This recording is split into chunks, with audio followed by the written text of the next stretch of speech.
Peace and blessings, fam. What's up? Welcome to the Level Up podcast. I am your host, Jessika Black, and Zachary Clark. It's just that the song it's so full, it flows so well. It follows through. It's not too much, it's not too traffic, it's not too much. R&B is right there in the middle. Perfect. So I'm really happy that we're back here. This is another week that we're back here, and we're coordinating way better. Like you said, every week we're coordinating better. We're like in the tango right now. We're getting everything moving, grooving, in the perfect element. Yeah. And first thing I really want to do, and it's something new that we're going to start, it's like, top fans, people that's actually giving us feedback, people that's actually sticking on and talking to us and letting us know how they feel, and we need to fix the camera this way, we need to put the mic that way, you need to talk about this and come a little bit better. But you guys are coordinating really well, and you're getting all this good feedback, and I think that we should show them some love. So I have a nice little list, and I'm going to run through this list real quick, and if I mess up anyone's name, I'm sorry, I did not mean it. It is nothing personal. I'm just letting you know that I care so much, and Jessica cares so much, that we're just going to give you guys some love over in the air. That's what's going to be. Also, our top fans that we have, Thomas Butler, excuse me, I read that wrong. I seen it right though. Yolanda Jackson, Saki G, Camilla Cardinal, Bacardi HD, Michael Moore, Richard E. Young, Billy Cook, Erica Castello. Mm-hmm. I said it right? I think so. That was awesome. Mike Harris. No, okay, so this is our positive affirmations, like people that really gave us some really good little juice that we want to pour out real quick. Yeah. Mike Harris, Life, Tony Walker, Pam James, Michael Smallwood, Vanessa White, Sharon White, Nani Peso, Mom, your mom, oh, that was great. Yeah. Lady and Nikki, man. That's a great list. Everyone, if I say the name wrong, if I little skittle, a little fell a little bit, it was nothing with it. I was just trying to read it. This is my first time doing this. I know I'll get better in due time. Yes. And thank you all so much for your support. Without your support, this wouldn't be possible. We wouldn't be able to get on here every week and perfect the craft. Really appreciate all of your positive affirmations in the inbox and also on the page. So thank you. That's a beautiful thing, man. Just to have people like really there and really, and you're just online, you're just blasting it out. You just, what, man? I'm online making videos. I'm replying back to people. I'm getting all these messages. People talking about they love the podcast, everything. I want to see more of you, and you're giving it to them. So that's groovy. Like you're getting it done. We're on a whole nother world. We're on a social media world. You told me we got Twitter popping now. We're gonna be on that too. So that means you're gonna be typing away. You're getting visuals. You're gonna be typing away, and just giving all this content out. And we're gonna be moving. Yes. If that's what we're doing, ye. Yes. Straight like that. So today, in the midst of the storm, I wish I had a storm button that makes some rain come down. I thought that'd been really good, but I don't have that right now. In due time. But us speaking on that, I know it seemed, it's really deep. This is a deep type of situation, but furthermore, I know it's going to be a good and a bad side, which that's what life's all about. Mm-hmm. And that's what this podcast is all about. Everybody can have a dark day, but it's going to be light at the end. Yeah. And the fact of this matter, today you're going to give us a nice little chat, some dialogue, and I'm looking forward to it because I don't know the full detail. I just got a nice view from you, like a nice little draft when we spoke over. But I know you're really going to deliver this to the people, and I'm just motivated to hear this. And whenever you're ready to pull in, I'm just here. I'll be sitting here drawing out so I can keep it. I want to keep it measurement, and I'm going to be all ears for you right now, and I'm ready for this. So whenever you're ready to go in, however you want to start, I'm just here. It's just me and you in the room. But the microphone's right there. Yeah. That's how we going. I know it's a lot of pressure on you because, you're a mom in America and this stuff's real. You're a black mom in America. And we're not even speaking on color. We're just saying what things are right now. Right. So these things are, these are secrets. These are, your stories that you keep to yourself, and, you're going to put these things out because you love your podcast and you love what we do. Yeah. So that's a beautiful fact. And And I think it's important for people to be real, because a lot of people aren't real. When you're being real and having authentic conversation with people, it opens you up to be. There's a level of vulnerability that happens. You know. So the topic, in the midst of the storm. This topic was chosen very specifically because we know that people are actually going through stuff. Like, that's a real thing. Like, people go through things in life, and sometimes you feel isolated. Sometimes you feel like it's only you being in the midst of a storm. Sometimes you feel like you're out on a ledge, or you can even be embarrassed about your struggle, right? Because other people at times can be very judgmental and not always helpful. Then you do have people who have good intentions, but those good intentions actually produce more pain. So there's like unintended consequences behind what somebody thinks is good. So I wanted to take an opportunity today for us to just have a dialogue about being in the midst of the storm, while opening up and sharing some stories from my own life that I haven't exposed to anyone else. Yes, this is all new. It's all new. Okay. So an example of in the midst of a storm is, I was a young mother. You know, I had my son at 19. Okay, so you're a 19-year-old. So you just got past that 18. So you're I mean, and you're young, but you got a head on your shoulders. You know how you got a head on your shoulders. Let's just give it that. Can we at least give it that? Okay. We understand we're young, but you knew how to take yourself. You know how to cook, clean, bathe yourself. Did you know how to take care of another kid? Have you ever took care of a kid? I took care of kids before. Oh, so because you had something going on there. I had some knowledge. All right, okay. That's okay. Don't we all?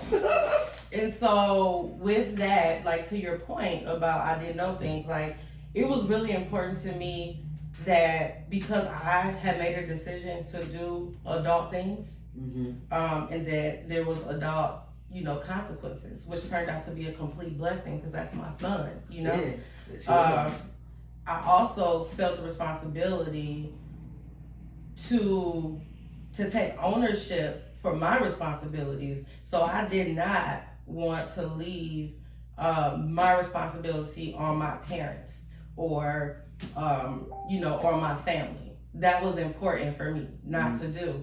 So I really was very, like you said, like self-determined. Yeah. So I would try to figure it out. The one thing that I learned from my mom and from my aunt specifically is like how to go get it. Like figure it out. It's all on you. Exactly. So, I can remember a time where I was on welfare. Okay. And welfare. Give me some. Welfare intellect is just so severe. I mean, it's so real because most of our people had to see it or known someone. I think and that would be just about almost everybody in America knows what welfare is. Would you say that, or some people? Do you think that could be a clueless motive? Like maybe back in the day, everyone doesn't know what welfare is. Do you think it's still like that in today's world? I'm not really sure where people are with that. I know where I came from. It's not an uncommon thing to receive government assistance. Yeah, exactly. You know what I'm saying? Okay, yeah. So I don't know about other people, but where I came from, it was not uncommon to receive government assistance or to know about government assistance. Okay. I don't think that every community is like that. No. Yeah. Okay. But the particular places that I grew up, I knew about that. Okay. So I was receiving government assistance, welfare, cash and food stamps. That system is crazy because it wants you to give up your dignity. It wants you to give up, your goals and your ambition. So there was limitations on the work that I could actually do to support my child. While I was on government assistance, I also was living in subsidized housing. So I was living in housing where I only had to pay 30% of my income in order for it to be affordable. And my income at the time was like $437 a month from welfare. Okay. And then it was like, I think $197 in food stamps, I think. Okay. So I wanted to work. I had more ambition than that. Like I wanted to be able to buy. Sit down all day, do something. Right. Okay. I wanted to be able to buy my kid, the things that he needed. And so there was a turning point for me. They would only let me work part-time, or I started to lose benefits, and I was a waitress. So I had 2 levels of waitressing job. This particular job, though, if I'm not mistaken, I was making, I think it was in the beginning, I think it was $2.50 an hour. And then you have to get your tips. Plus tips. Okay, you get to keep, okay. And then you get to keep your tips. Okay. So clearly I wasn't making a whole lot of money. Yeah. And then I could only work so many hours because you can't have too much. You go over, they start taking all your stuff. Yeah. So I, of course, with my ambitious self, decided, like, forget it. Okay, you're going to take the food stamps, keep the food stamps, because I'm going to work more hours because I need to get more things. Yeah. So it came to a point where I ended up in a situation where I did not have enough money for food. So like that week was a tough week at the restaurant. Oh man, it was so. It was slow. Not even that it was tough at the restaurant. So if I remember correctly, it wasn't tough at the restaurant. It was tough at home. I couldn't go to work because my son was an asthmatic and he had upper respiratory infections all the time. So I had to take care of him. Yeah, you had to be there, hands on. Exactly. Mm-hmm. So then when it came time, like, you ain't got no food, you ain't, I'm like, oh man, I gotta feed this baby in this moment. And again, I was young, so I was like, what can I do? Mm-hmm. So the only thing that I could think of that I could do in that particular moment was, like, I had choices. I didn't want to hustle and sell no drugs at this point in time. Yeah. I definitely was not even going to entertain the thought of selling my body. Okay. So my last choice to get me over that I could think of at that point in time. That's a tough choice in general. Man, bro. Was to go and donate plasma at the blood center. How did that process go? How did you feel like when you walked in the door? Like, just give me a view. Like, how was that experience for you? It was scary for me. What was you scared of? Man, when I looked around and I looked at the people did not look healthy in that place. People looked sick. People looked weak. People looked weary.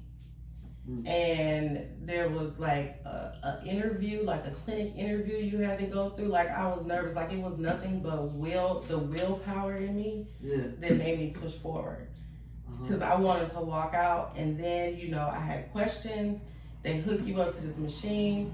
You watching whatever they have on TV, sitting there drinking water, and you're just watching literally like your blood go out of your body, and I'm not even really conscious of what's actually happening in the process. I'm just trying to get the very small amount of money that they were going to give me at that time. Do you mind speaking on that? What was that like? What were they talking about? I don't remember the exact number, but I don't think it was over $50. I think it was under that. For that one time? For that one time. And did you have like a membership or something? Like, no, I had never been there. That was my first time going in there. no, I'm saying like after that. Like, did they want you to keep coming back? That was my first and last time. No, I'm saying, did they ask you could you come back and you can get more money? Yep. Okay. So the first time you went, it was a lower, but if you kept on going, the money get higher. They asked that, but I was like you really get the last time. I know that's much. It's wild, but like, hey, you get more, you go. I guess that's a way to show you that we're gonna give you some money. I guess that's the way that you can show you. Yeah. All right. But keep proceed. I'm so sorry. This is just a good. So that was the part of me being in a storm, and I know that you have a little bit of knowledge and understanding of what actually that process is. Yeah. Do you want to tell folks like? Yeah, I was doing some research because, like I said, we had a nice little draft. And we spoke on what disturbed us about, and it was really touching. It was a tearjerker for me and you. Yeah. For both of us, you were even like knowing that this is your first story that you're actually going to throw out, and you're going to put this out to people. And then me myself knowing the person, because I know like my mom does it sometimes. So she just does it, and she just does this for her nonchalant fun time. If she wants to do something fun, because even they promote it, like you want to go on a vacation, you want to do this real quick. come get this money. Yeah. My mom is the one that will do it once in a while when it's just like, I want to just make some money. And I had to tell her these facts that I found in. Because I would never disown or I would never put anyone down in the world. I don't do that at all. I don't care what you got to do to get money. Because I know I had to do things in my day to get money that was life-changing. Right. At any moment, because life could have been done. Mm-hmm. So I understand these motives. But the fact of the matter that I'm speaking, when I say but, I still have more to state, not but being dismissive. Mm-hmm. Donating. Okay, then. Yeah. Donating is just a different ball game, and it's not on a longevity set. I would never put that on a longevity set. I would never do nothing like that because it's just these facts I looked up. So I went on Google, and so the first thing I just put on was the question you just gave me. You said, how does plasma benefit the body? So www.webmd.com, plasma helps carry proteins and hormones and nutrients to different cells in your body. These include growth hormones that help your muscles and bones grow. Point blank period. So basically, like you're taking, if we're a car, we're all working cars, oil was being taken out your body. And we all know if you ain't got that oil in your car will stop. Guaranteed. And then we went to another one. We said, I typed in, what are negative issues within donating plasma? www.healthline.com stated, donating plasma is mostly a safe process. But the side effects are plasma is a main component in your blood. To donate blood is drawn from your body and processed through a machine that separates the collections of plasma, the components of your blood such as red blood cells. And we all know, everyone knows that your blood inside is blue, but once it touches the oxygen, it's red. And those red blood cells are the ones that keep it so locked in. Mm-hmm. And when you take that plasma away, it weakens your system. And the way that it weakens your system, it's like you're taking your oil out. And everyone, you know how on the Wizard of Oz, when you're the guy with the tin can, it's just like the oil that you need to keep it going. But we also understand if you do stay healthy, and these are the motives that you have to do, the body does always fix itself, especially with melanin. If you have melanin in you, it's good. Now, if you're just sickly and it's having a lot of effects, we understand it. And if you continuously go, I pray for you because I understand what that is, though, because sometimes you have to put your line on the line. You have to put your life on the line just to survive. We're all here trying to survive. Every last one of us are surviving. Yeah. And all of us have to do all different types of things. Yeah. So we have to take the good with the bad. Yeah. And I really believe that. Some people, I think it's important, too, to know that it's not necessarily that it's a negative thing for all folks, because some people donate plasma because they want to help other people too. Oh, you can get some blood up, and you're giving your plasma to really give it to another patient that you know that's known, that's someone that really looked out for you in times that really you owe them something, and you feel as though you want to give your time and give your plasma something that's really valuable, that you really love and respect. I understood, because I would give my son need the liver, my son need anything. I'm taking it off right there. Go ahead, take that. Right. I'm giving whatever you need. Right. Whatever you need. If I gotta get on the chair and I gotta give my life so he can live, I'm doing that. Right. It's not even no talking about it. Mm-hmm. So I truly understand. That's just the same as donating blood. Mm-hmm. If that's the way you gotta get that money, that's an understanding fee. That's humane. That's just in people itself. That's just the way we gotta start coming. We gotta start understanding that. Yeah. In a crucial matter, because if we look at anything on the downside, like judges, oh man, you's a bum for them. Oh, you ain't even thinking. Oh, this is bad. But if you gotta do that just to get that food on the table, any formality, any type of way that you can keep living, and it's draining you from that, you gotta do what you gotta do. But I think for me, in my case, like it wasn't a good thing because I was forced into doing it. I was locked in by systems. Mm-hmm. I was locked in by poverty. Mm-hmm. I couldn't afford to feed my son because I was literally being limited in certain areas, right? Yeah. Along with lack of knowledge, lack of skills, lack of knowledge, lack of information. So I had to live longer to figure some things out, right? I was just trying to figure it out. So it's never good when you feel like you're forced into any situation. So that's why it's, and it was scary because the people did not look good in there. It wasn't like I walked into a place where folks looked healthy. Mm-hmm. There was questions like, am I going to leave here with something? Yeah, like, am I going to be okay? I don't know. That kind of thing. So yeah. It was beautiful. I love the way you do it every time, and I just love that you got that off your chest and you deliver that to the people. You deliver that to the people. They need to hear that because is something serious. And the way that we formulated that whole situation and how we conducted ourselves as far as potting, because we're potting now. That was a pot. We're potting right now, and we got our dialogue off. That was a pod right there. Yeah. Let me let y'all know that, because we just busted down. And then, you know, and it reminds me of that poem we did when we did at one of those meetings we had, and it was the frosting poem, and like who's making these cakes, who's the baker for, and this is real. These are obligations that we're really going through in life. So I mean, that was really some facts right there. But I also think that those situations, at least for me, that situation, I've always been able to take my pain and use it for motivation. So it motivated me in a different way. I said to myself, I will never walk in here again. I will never be forced in this situation again. So what do I need to do? I left there with increased faith. Increased faith. Like, I know that this is not where I am supposed to be. I know that I'm supposed to have choices. I need to do something differently. So then I took step by step. I enrolled back in school. That's a whole nother conversation, but that was one of the steps I took. You seen that light though? Yeah. Then sometimes you gotta see the light. You told me that. Yeah. I remember you said that to me. That's real life. You seen that light when you went in that office, and you seen them people in there, and you was like, you know what, this ain't going. Yeah, it's not the trajectory I wanted for my life. Like, So then I also, I enrolled in school, also took advantage of the programs that they had in the welfare to work. So they had working programs that you could go into. Definitely. So I went into those programs, took advantage of it, and then I started myself off in the career path that I'm in today. There you go. But it was like having faith and believing in myself.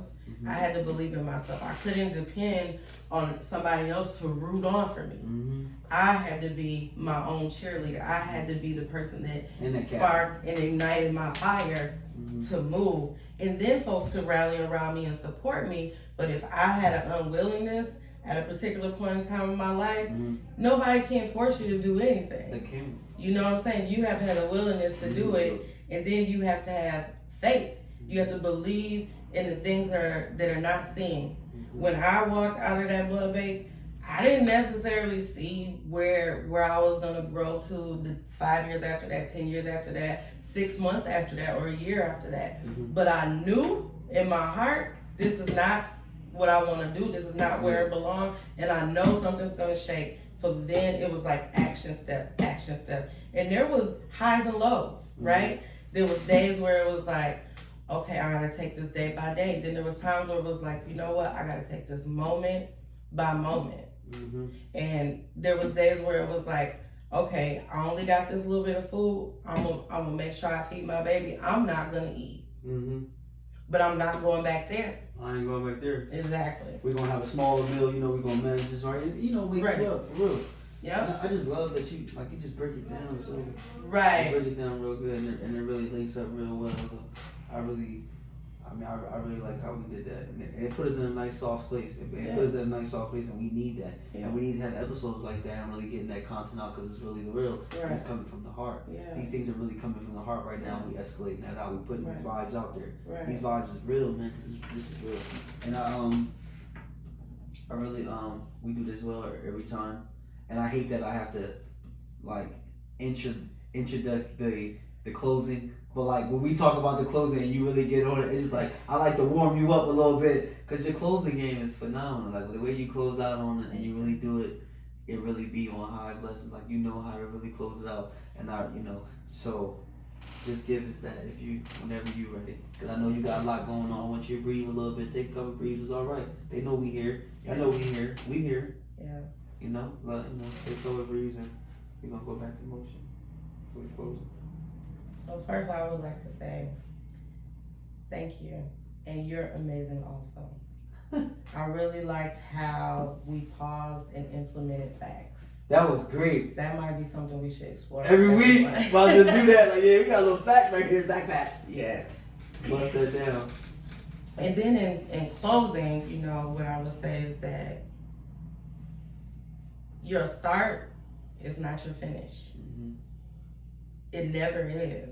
Like, have faith, believe in yourself, and know that you were created purposefully and intentionally. And even when things may not look like success, it doesn't mean that it's not success. Mm-hmm. You get to create what success looks like for you. Mm-hmm. Like, don't let nobody else create that for you. You create that for you.